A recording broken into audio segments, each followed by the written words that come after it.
അപ്പോൾ നമ്മൾ 2 ദിവസം മുമ്പ് ഇട്ട് വെച്ച അച്ചാറാണ്.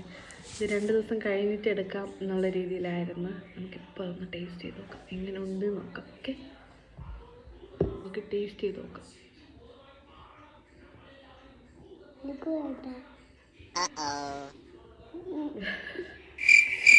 എരിവ് കഴിക്കത്തില്ല.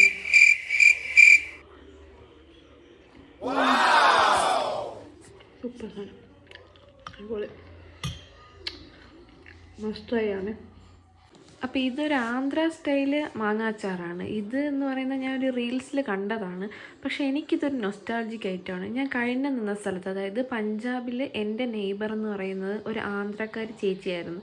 അപ്പോൾ ആ ദീദി എന്ന് പറഞ്ഞാൽ നാട്ടിൽ പോയിട്ട് വരുമ്പോൾ ഇതുപോലെ വലിയ വലിയ കുപ്പികളിൽ ഇഷ്ടംപോലെ മാങ്ങാച്ചാറും കൊണ്ടുവരും. പഴുത്ത മാങ്ങയുടെ അച്ചാറും പച്ച മാങ്ങയുടെ അച്ചാറും എല്ലാം കൊണ്ടുവരും. അപ്പോൾ എനിക്കിത് ഭയങ്കര ഇഷ്ടമായിരുന്നു. അന്ന് ഞാൻ അവരുടെ റെസിപ്പി ചോദിച്ചപ്പോൾ അവർ പറയുന്ന ഹിന്ദി എനിക്ക് മനസ്സിലാവത്തില്ല, ഞാൻ പറയുന്ന ഹിന്ദി അവർക്ക് മനസ്സിലാവത്തുകൊണ്ട് ഞങ്ങൾ അതങ്ങ് വേണ്ടാന്ന് വെച്ചു. അങ്ങനെ തപ്പി നടന്നപ്പോഴാണ് എനിക്ക് ഈ റെസിപ്പി കിട്ടിയത്. പിന്നെ ഞാനത് അങ്ങ് ട്രൈ ചെയ്യാമെന്ന് കരുതി. എല്ലാവരും ഒന്ന് ട്രൈ ചെയ്ത് നോക്കണേ, സൂപ്പർ ഐറ്റമാണ്.